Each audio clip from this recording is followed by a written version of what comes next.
안녕하세요. 캐나다 밴쿠버 비히어 이민 컨설팅의 공인이민 컨설턴트 알렉스 김입니다.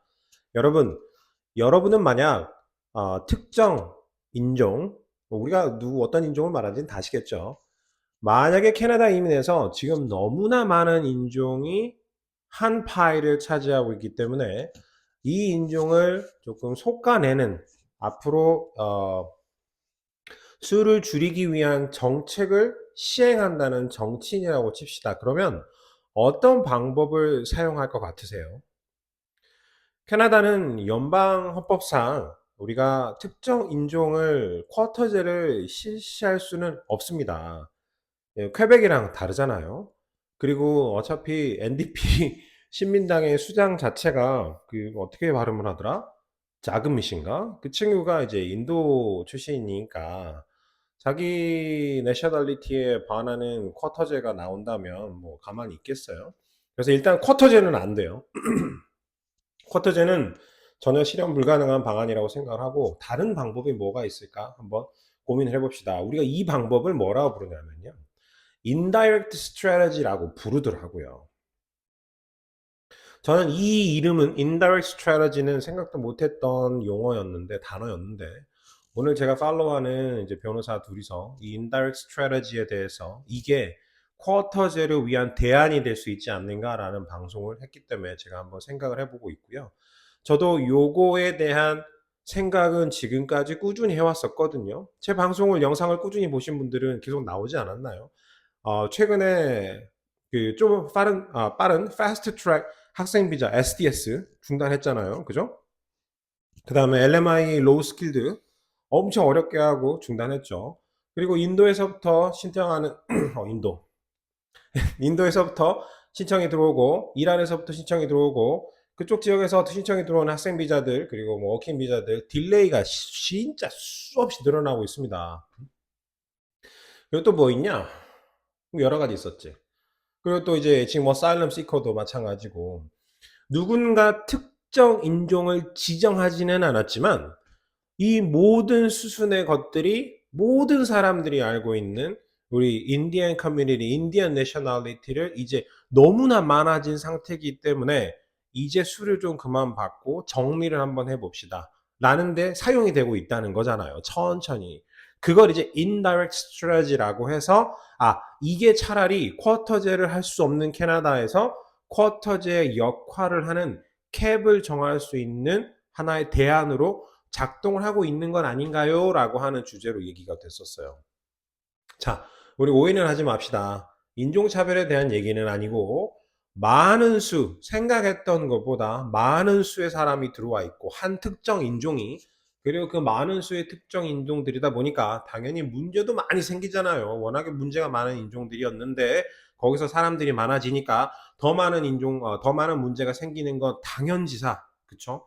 그러니까 이걸 자정작용 삼아서 속가는 내야 되는데 현실적으로 야, 너네 이제 그만 들어와. 이미 들어와 있던 너네들도 자꾸 다 법을 어기고 불법이고 이런저런 문제가 자꾸 생기니까 내가 너네들 스탑할 테니까 당장 꺼져줘 라고 할 수가 없는 거죠. 오늘은 인도 친구들이 진짜 어이가 없었는데 뭐 진짜 이건 뭐 한두 번은 아니니까 여러분 좀 보시게 되면 혹시 볼 수도 있어요. 음, 방송이었는데 인스타그램 동영상이었는데 그 동영상에 우리 인디안 학생 4명이서 딱 서가지고 방송을 딱 찍어 이렇게 찍는데 캐나다에서 38분 걸려서 차를 타고 일리거 크로싱 보더를 해서 38분 만에 미국에 안전하게 도착했습니다. 돈도 너무 적게 들었고요. 너무 안전하게 우리가 보더를 크로스했어요. 라고 하면서 아샤하였나? 그 인스타그램 광고를 하는 거예요. 그래가지고 트위터에서 그 광고 보고 미쳤다면서 그 인스타그램 들어갔더니 이제 캐나다의 각 보도에서 미국의 어디 보도로 넘어간 친구들의 이제 테스티모니얼 영상들이 다 올라와 있는 거예요. 일리걸 크로스 보딩이. 그러면서 우리가 이 보딩을 얼마를 받고 안전하게 넘어가 주겠다라고 하는 그걸 또 이렇게 홍보를 하는 누군가 빼가고 방장에 마크 밀러 장관 태그 걸어가지고 보아놨더라고요. 예, 아무튼 그렇습니다. 그래서 이런 indirect strategy가 여러분들이 생각했을 때 공정성 측면에서 합법적인가? 아니요. 공정성 측면에서 과연 어떻다고 생각을 하는지, 그리고 우리가 우리만의 자체적으로 indirect strategy를 간접 제한을 어떤 방식으로 해볼 수 있을까를 한번 고민해 보는 건 어때요? 뭐 우리끼리 생각이니까. 당연히 우리들은 특정 인종에 대한 거부감이 요즘은 너무 많으니까 우리뿐만이 아니라 캐나다 전반적으로 모든 거부감이 형성이 되고 있고, 이제 헤이시즘도 그렇고 뭐 방글라데시도 그렇고 무슬림도 그렇고 퀘벡 쪽이랑 온타리오 쪽이랑 워낙 지금 문제가 많이 있잖아요. 그래서 그냥 탁 까놓고 이런 간접 제한의 방법이 뭐가 있을까? 캐나다 정부는 이 간접 제한의 방법을 점차 계속해서 진행해 나가고 있습니다. 해외에서 들어오는 이제 인디안 친구들을 막기 위해서 학생 비자 뭐 인디안뿐만이 아니라 인도뿐만이 아니라 이란도 그렇고요. 그다음에 또 어디야? 뭐 다른 나라도 몇 군데가 있는데 그쪽의 학생 비자도 이제 거절률도 정말 높아지고, 그다음에 워킹 비자 같은 거 신청하면 정말 미친 듯이 오래 걸려요. 제 이란 컨설턴트 친구도 있거든요. 종종 통화하면서 같이 상의하는데 와, 진짜 걸리는 시간이 제가 주로 하는, 저는 이제 주로 마닐라 대사관이랑 그다음에 호치민 대사관이랑 요즘 서울 대사관 일 안 하니까 제가 주로 하는 쪽이 이제 마닐라하고 그다음에 두바이하고 그리고 이제 호치민 쪽인데, 뭐 제가 이제 하는 내셔널리티는 다 한정부터 다 아시아 쪽이잖아요, 대부분. 와, 근데 가끔씩 한 번씩 그 친구랑 통화하면서 이제 일한 친구들 케이스 물어보면 걸리는 시간이 뭐 얼마야? 워킹 비자만 해도 15개월 막 이래요. 그렇다는 건 내가 이렇게 시간이 오래 걸리면서 점점점 이제 안 받는 쪽으로 제한을 두는 거지. 그래서 이제 마크 밀러 장관도 이 간접 제한 정책 중에 하나로, 자, 우리가 익스프레스 엔트리에서, 이건 이제 제 뇌피셜입니다. 공식은 아니에요. 인도 애들이 가장 많이 들어오는 IT 전문가가 속해 있는 카테고리 베이스드의 스템직도 없애버리는 거 아닌가. 뭐 일견 합당한 의견 아니에요? 그래서 스템 없어졌어. 그 다음에 이제 해외에서 들어오는 사람들보다는 차라리 캐나다 안에 있는 사람들에게 쿼터를, 스팟을 전부 다 밀어주자. 인 캐나다 포커스 플랜을 작동하라. 그 다음에 2024년에 2025년에 인 캐나다 플랜이라고 넘어가는 이 플랜 말고 2024년에도 점점 이제 스템도 줄었고 트랜스포테이션도 안 하고 어그리컬처도 안 하잖아요.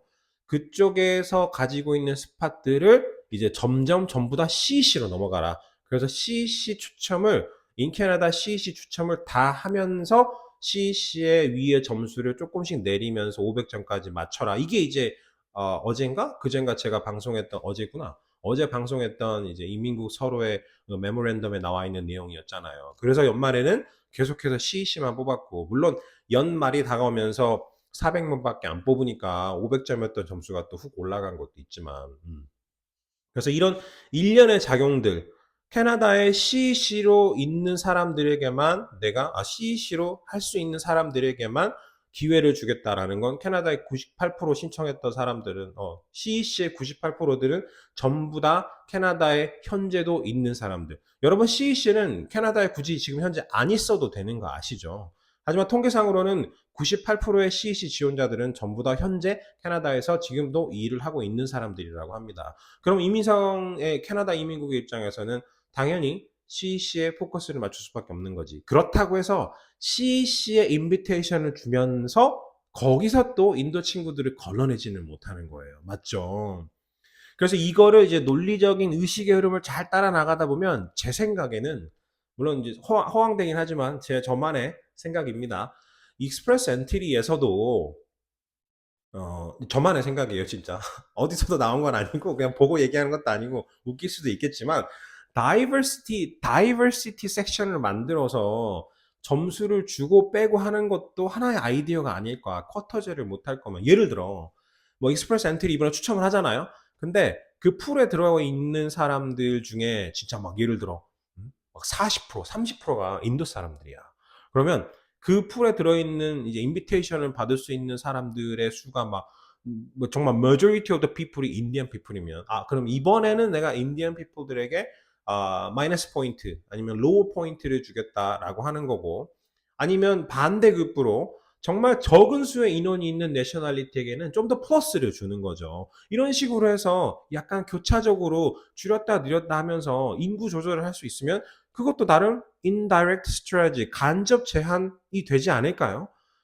대놓고 우리는 미국처럼 자, 우린 나라별로 무조건 7%, 뭐 외국인 노동자, 그다음에 식구들 가족들에 대한 이민 전부 다 7%로 한정라고 하니까 중국이든 뭐 인도든 미국에서는 이민 한번 하려고 하면 막 몇 년 진짜 오래 걸리잖아요. 뭐 그렇게 우리는 할 수 없으니까 이런 식으로 약간 내셔널리티에 따라서 퍼센타일에 따라서 점수를 주고 빼고 하는 식으로 또 제한을 둘 수도 있지 않을까. 또는 직업군에 대한 스템이 없어졌으니까 이제 같은 방향으로 봐서 어 이제 어떤 직종으로 일을 하는 사람, 어떤 직종은 약간 마이너스 포인트.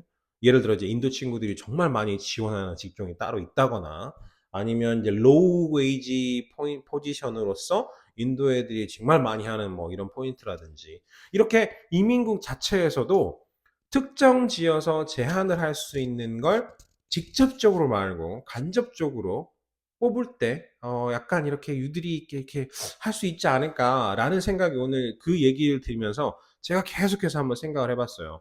결국 우리가 2025년에 기대를 해야 되는 건 이민국이 어, 5%잖아요. 이민국이 5%의 temporary resident 넘버를 맞추기를 기다려야 되는 거고, 그리고 우리 입장에서는 조금은 이제 인종에 대한 평등성이라고 하나, 인종에 대한 퍼센타일이 좀 맞춰주면 좋았겠다는 거, 인도 친구들 많이 좀 빠이빠이 하고, 그 다음에 이제 이미 들어와 있는 난민 친구들도 정말 많잖아요. 유크레인도 있고, 저기 뭐 시리아 난민들도 있고, 이제 난민들을 연방정부 차원에서 주정부로 이렇게 밀어버리는 것도 로컬 사람들 입장에서는 지금 현재는 문제가 좀 많이 생기고 있긴 하거든요. 주정부 차원에서도 난민들을 받으려면 정방 정부에서는 그 난민들을 수용하기 위한 주정부의 재정적인 부분이 뒷받침이 돼야 되는데 이제 그것도 주정부와 연방 정부 사이 간의 알력 다툼이 되고 있고 그래서 이게 2025년에 우리가 바라고 있는 이제 정책의 변화잖아요.